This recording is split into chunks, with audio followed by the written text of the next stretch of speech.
আসসালামু আলাইকুম ভালোবাসার মানুষ, আশা করি সকলে ভালো আছে।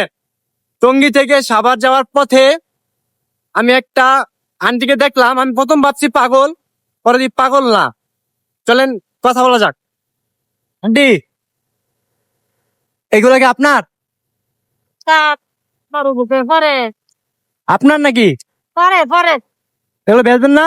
হ্যাঁ বেচবো কত করিয়ে বুঝলি ভাই এগুলো? কত করিয়ে? 10 টাকা আছে সব হ্যাঁ সব 10 টাকা করি। আপনার নাম কি?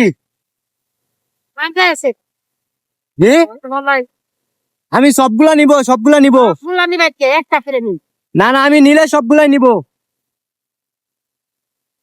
বুঝতে পারছেন? কিছু না বেচবেন না? বুঝছি না আমি একটা ফেরে গেছি আপনি একটা করে বেচলে তো লাভ হবে না। আমি সবগুলো লাভ গা আপনি এই ওটা দোকান আছে আপনি দাম বলেন কত করে, সবগুলো কত রাখবেন আমি কিনবো।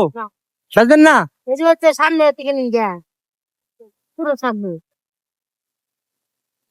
এই দিয়ে আসলে পাগল রে বাবা। পাগল সবগুলা দিব, এই যে টাকা দিব, টাকা। টাকা দিন লাগতো না আচ্ছা, আপনি কি দুপুরে খাওয়া দাওয়া করছেন? হ্যাঁ দুপুরে খাওয়া দাওয়া করছেন? তো কি দেখো আমি করে গেছে দুপুর তো হইলই। হ্যাঁ আচ্ছা, আমি যদি আপনারা কিছু খাওয়াইতে যাই, আপনি খাবেন? না তো খাইতা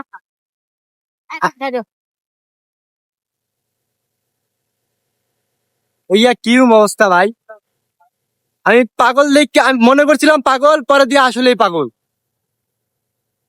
যাক, সাহায্য করতে চাইছিলাম, কিন্তু বলে না পাগল শুনে কার কথা। এটা হলো ইয়া ভাই। যাই হোক, সবাই ভালো থাকবেন, আল্লাহ হাফেজ।